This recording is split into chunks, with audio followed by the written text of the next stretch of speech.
नमस्कार, मैं हूं दीपाली राणा। आप देख रहे हैं योर मनी, पर्सनल फाइनेंस से जुड़ा हमारा स्पेशल शो जो हम लाते हैं ताकि आपकी हेल्प कर सके, आपके पोर्टफोलियो को बेहतर बनाने में आपकी मदद कर सकें।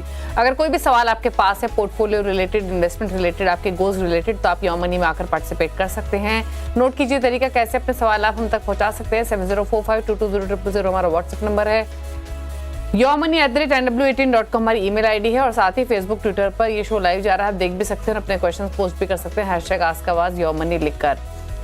तो ये रहा तरीका शो में पार्टिसिपेट करने का। आज हमारे साथ है रुपी विद ऋषभ इन्वेस्टमेंट के फाउंडर ऋषभ देसाई। ऋषभ नमस्कार, स्वागत है आपका। और क्वेश्चंस तो लेंगे अपने व्यूअर्स के, लेकिन उससे पहले आज बात करते हैं मिड कैप फंड्स की। मिड कैप फंड्स को लेकर एग्जैक्टली क्या स्ट्रैटेजी होनी चाहिए। हालांकि ऋषभ इसमें कोई दो राय नहीं है, हिस्टोरिकली देखें तो लार्ज कैप्स को हमेशा आउट परफॉर्म किया है, मिड कैप्स में हमेशा टेंडेंसी रही है बड़े रिटर्न्स जनरेट करने की, लेकिन थोड़ा सा रिस्क भी यहाँ पर कंपैरेटिवली ज्यादा होता है। तो एग्जैक्टली दो तीन चीजें आपसे समझना चाहेंगे मिड कैप फंड्स के रिलेटेड। एक तो ये कौन से कैटेगरी ऑफ इन्वेस्टर्स को सूट करते हैं, एग्जैक्टली टाइम होराइजन क्या होना चाहिए, अगर गिरावट है मिड कैप्स में तो क्या लमसम इन्वेस्टमेंट करना बेहतर है या एसआईपी मोड ही रखें। तो एग्जैक्टली मिड कैप फंड्स को लेकर राइट स्ट्रैटेजी क्या होनी चाहिए, स्पेशली तब जब मार्केट्स वीकनेस दिखा रहे हो, मिड कैप्स में सेलिंग हो। दीपाली जी, पहले तो आपका बहुत बहुत शुक्रिया मुझे शो पर बुलाने के लिए। आपने बहुत करेक्टली पुट किया कि historically mid caps have generated much higher returns compare to large caps. Large cap के कंपैरिजन में मिड कैप्स ने काफी ज्यादा रिटर्न्स दिए और काफी आउट परफॉर्मेंस भी दिखाया है। नंबर 2, मगर एट द सेम टाइम देखिए मिड कैप्स काफी ज्यादा वॉलेटाइल और सिक्लिकल भी हो जाते हैं।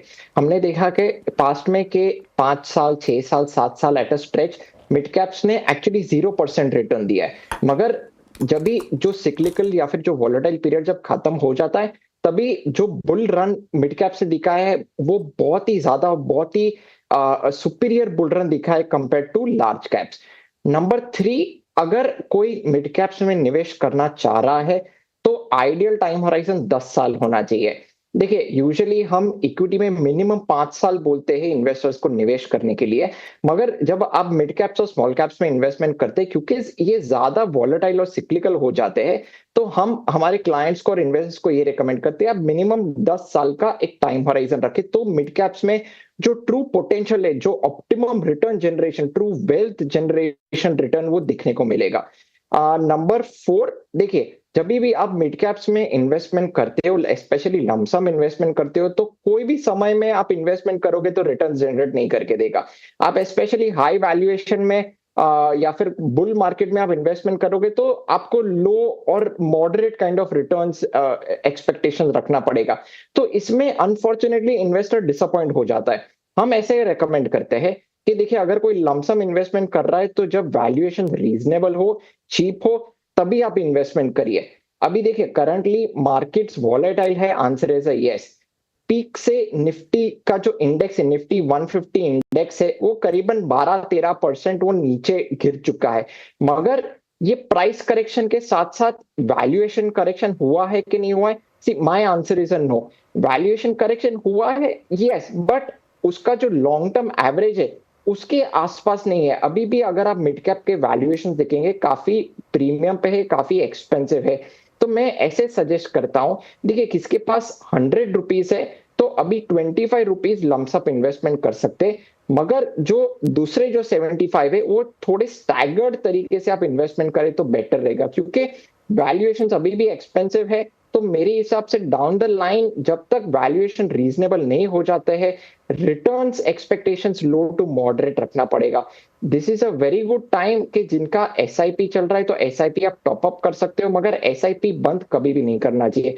तो एसआईपी कंटिन्यू रखिए, मगर आप लमसम करने चाह रहे हो तो 25% लमसम करिए, जो 75% है वो थोड़ा सा स्टैगर्ड तरीके से करिए जब तक वैल्यूएशन रीजनेबल ना हो जाए। ओके, चलिए, तो मिड कैप्स के लिए एग्जैक्टली स्ट्रैटेजी क्या होनी चाहिए, किन बातों का आपको ख्याल रखना है अगर आप इस कैटेगरी ऑफ फंड को चुन रहे हैं, वो तमाम बारीकी आपको बताई गई। हमेशा बेस्ट तरीका एसआईपी के थ्रू ही होता है ताकि मार्केट वॉलेटिलिटी को आप टैप कर सकें और एक सही स्ट्रैटेजी अपना सकें। चलिए, तो ये तो मिड कैप फंड्स की बात हुई। अगर कोई स्पेसिफिक क्वेश्चन हमारे व्यूअर्स के पास है मिड कैप फंड्स को लेकर, कोई कंफ्यूजन है, तो डेफिनेटली अपने क्वेश्चंस आप पहुंचा सकते हैं योर मनी तक। आपके तमाम क्वेरीज हम शामिल करने की कोशिश करेंगे। बात करते हैं व्यूअर से। पहले व्यूअर विमल जैन हरियाणा से हमारे साथ कनेक्टेड है। विमल, गुड इवनिंग, बताइए अपना सवाल। दीपाली जी, मैंने अपने मेरे 4 म्यूचुअल फंड हैं। जी बताइए, 4 म्यूचुअल फंड्स हैं, हमारे पास डिटेल्स हैं आपके फंड्स की। 4 SBI म्यूचुअल फंड में निवेश किया है, 10-10 हजार की ईच SIP है। तो मेरे को 50 लाख कैसे करना पड़ेगा? मतलब ये जो SIP की है ये ठीक भी है या नहीं है? और कितना 50 लाख के लिए कितना समय चाहिए? ओके, तो 40 आपने अभी बनाया है क्या विमल जी ये पोर्टफोलियो? जी। ओके, तो हाल ही में पोर्टफोलियो क्रिएट किया है 40,000 का, 10,000 नीचे डाल रहे हैं 4 फंड्स में। SBI magnum mid cap, SBI flexi cap, SBI multi cap और स्मॉल कैप SBI का ही। 50 लाख कब तक इकट्ठा होंगे जानना चाहते हैं। बताइए ऋषभ, कैटेगरी में तो डाइवर्सिफिकेशन करने की कोशिश की है इन्होंने, लेकिन फंड हाउस एक ही है, क्या राय रहेगी आपकी? दीपाली जी, सब एक ही AMC में फंड्स उन्होंने इन्वेस्टमेंट कर रखा है। देखिए, मैं यूजुअली ऐसे रेकमेंड करता हूं कि AMC diversification is very important, क्योंकि हमने देखा है कि एक ही AMC के काफी सारे फंड्स इक्विटी सेगमेंट में एक साथ में अंडर परफॉर्मेंस दिखाई दिया है।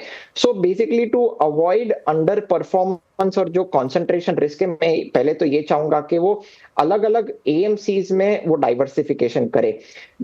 हालांकि कैटेगरी वाइज उन्होंने ऑलरेडी अच्छे से डाइवर्सिफिकेशन किया हुआ है, मगर मैं चाहूंगा कि AMC लेवल पर भी डाइवर्सिफिकेशन करे। तो पहले तो उनको मैं रेकमेंडेड मेरा जो पोर्टफोलियो है मैं वो बता देता हूं। देखिए, नंबर 1 HDFC का जो Nifty 100 low volatility 30 index fund है उसमें निवेश करे 20%। Motilal Oswal Nifty 500 momentum 50 index fund उसमें 20%। Parag Parekh flexi cap fund 20%।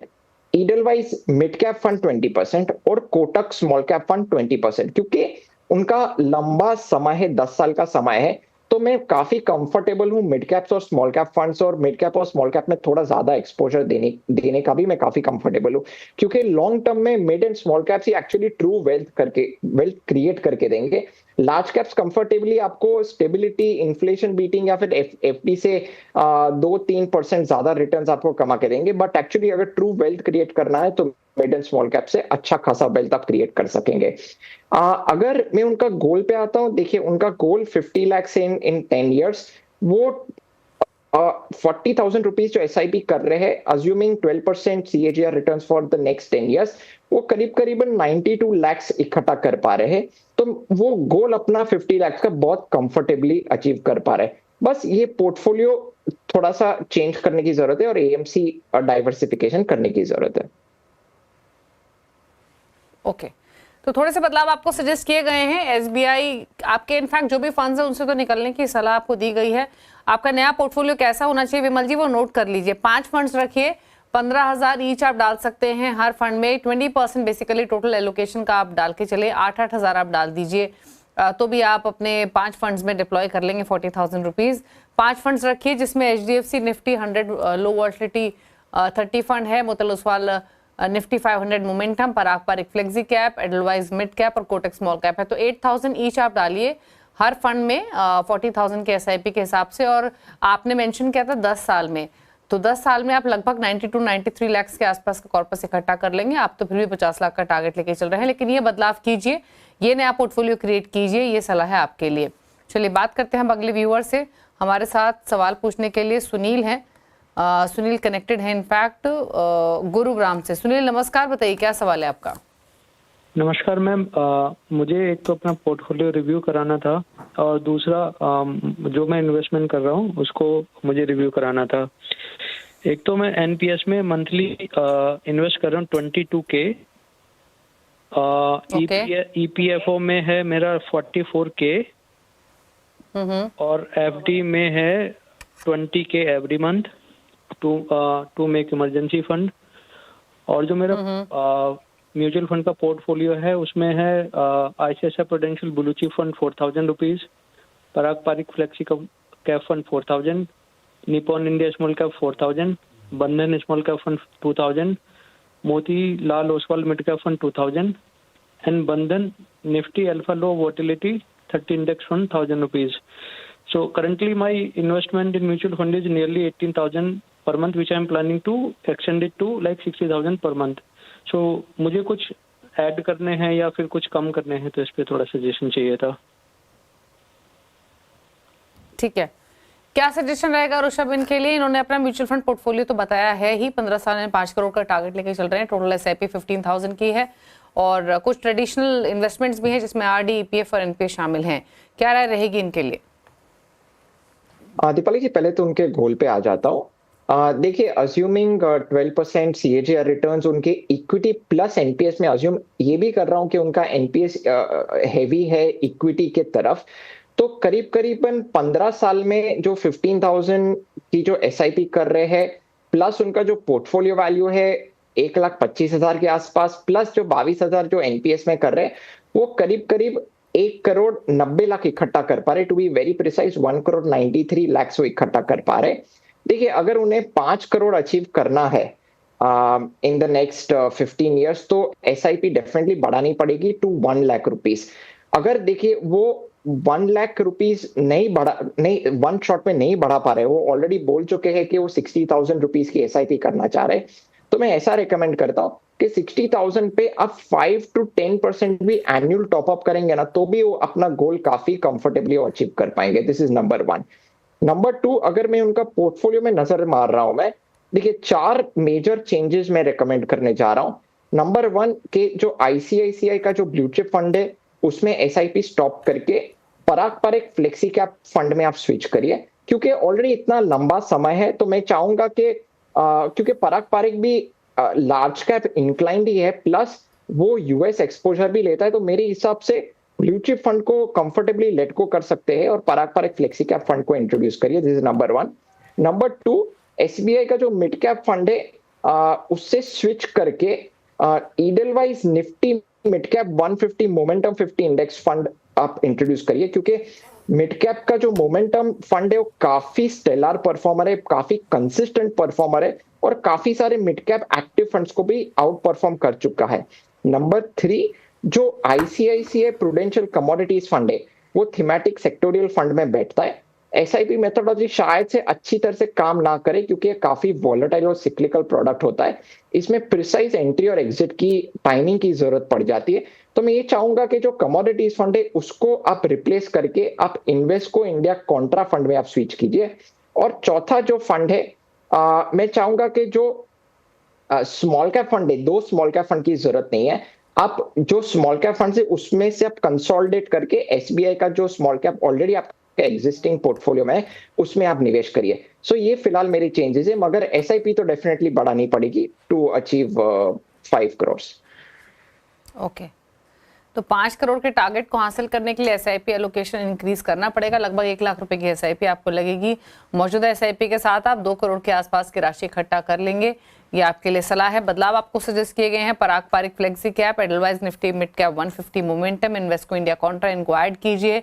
ICC Pru blue chip, SBI Magnum mid cap, ICICI Pru commodities और निप्पॉन इंडिया स्मॉल कैप से निकलने की सलाह है। रुकना इसी के साथ एक ब्रेक के लिए, लौटेंगे तो कुछ और क्वेरीज को करेंगे शामिल। जल्द वापस आते हैं।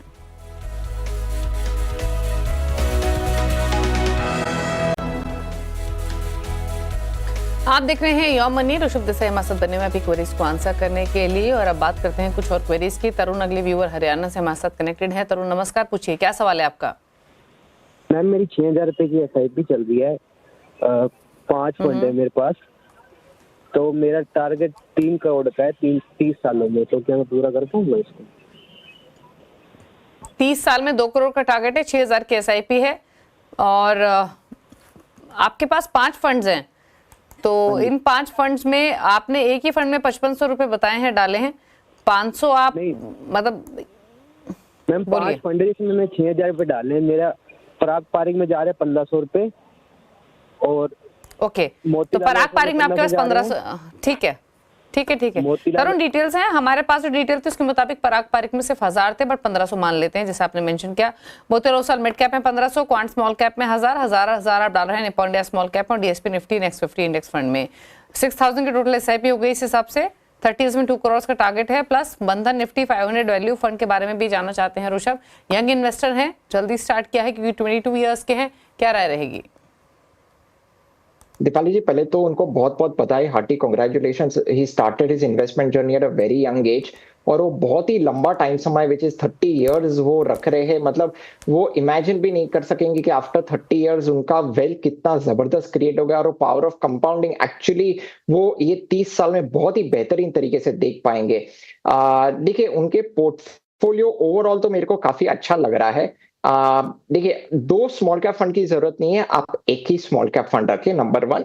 अगर उनका इतना लंबा समय और लंबा समय वो पकड़ के रखते हैं, तो लार्ज कैप फंड को आप लेट गो करिए, क्योंकि लार्ज कैप फंड के अलावा भी फ्लेक्सी कैप फंड में आप निवेश करेंगे तो large mid and small cap अच्छा सा फ्लेवर मिलेगा, और आपका वेल्थ भी बहुत बढ़िया तरीके से क्रिएट होगा।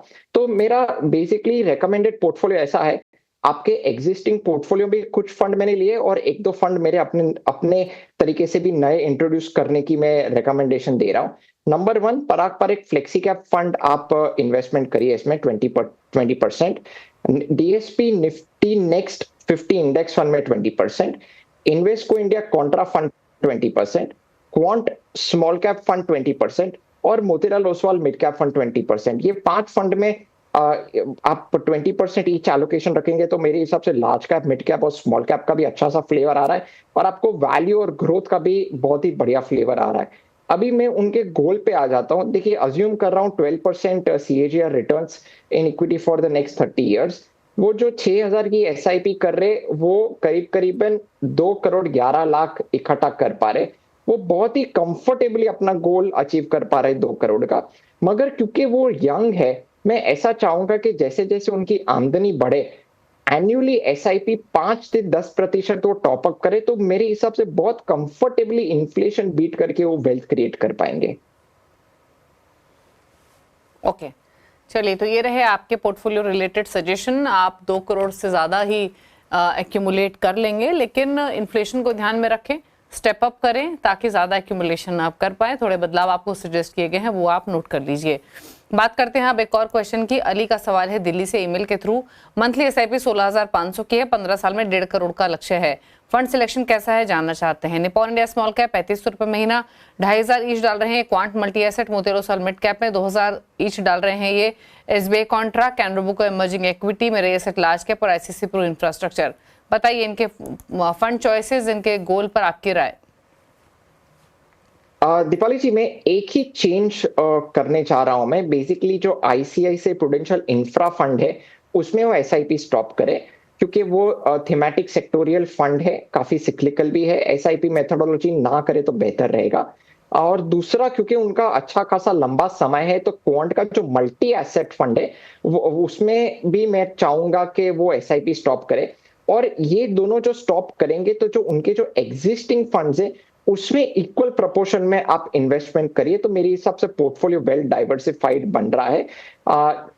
अगर मैं अभी उनके गोल पे आ जाता हूँ, assuming 12% returns in equity for the next 15 years, वो जो 16,500 की SIP कर रहे हो, करीबन 83 lakhs वो इकट्ठा कर पा रहे। अनफॉर्चुनेटली वो 1.5 करोड़ इकट्ठा नहीं कर पा रहे।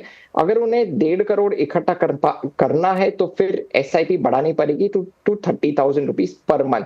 अगर वन शॉट में ना बढ़ा सके तो 5 to 10% की एनुअल SIP टॉप अप करेंगे तो भी कंफर्टेबली अपना गोल अचीव कर पाएंगे।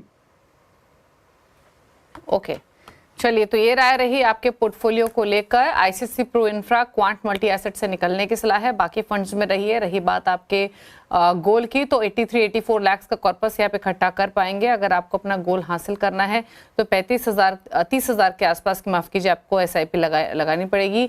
एल्जअप स्टेप अप कीजिए, इकट्ठा भी 30,000 नहीं लगा सकते, थोड़ा सा टाइम होराइजन बढ़ाइए, थोड़ा सा डिप्लॉयमेंट और कीजिए, स्टेप अप कीजिए ताकि आप अपने गोल को हासिल कर लें। चलिए, पूछ लेते हैं अब ऋषभ के टॉप 4 फंड्स, यानी वो फंड्स जिनके साथ आप एक पोर्टफोलियो क्रिएट कर सकते हैं। ऋषभ, बताइए। दीपाली जी, मेरा पहला फंड है HDFC का Nifty 100 low volatility 30 index fund, और दूसरा है Motilal Oswal Nifty 500 momentum 50 index fund, तीसरा मिड कैप का momentum Edelweiss Nifty mid cap 150 momentum 50 index fund, और चौथा है Mirae Asset Nifty small cap 250 momentum quality 100 fund of fund. क्योंकि करंट मार्केट वॉलेटिलिटी में momentum as a strategy out of flavour हो चुका है। काफी अच्छा ड्रॉडाउन मोमेंटम स्ट्रैटेजीज में देखने को मिला है। What I mean by drawdown is काफी नीचे गिर चुका है मोमेंटम स्ट्रैटेजीज। तो मेरे हिसाब से ये बहुत ही सही समय है जिन्हें मोमेंटम स्ट्रैटेजी में इन्वेस्टमेंट करना है, मेरे हिसाब से बहुत ही अच्छा समय है। दीपाली जी ओके, चलिए तो ये रहे ऋषभ के चॉइस के हिसाब से टॉप 4 फंड्स आपकी स्क्रीन पर। चलिए शुक्रिया ऋषभ शो में आने के लिए और सभी क्वेरीज को आंसर करने के लिए। इसी के साथ योर मनी में तो इतना ही। ब्रेक के उस पार भी खबरें जारी हैं। नमस्कार।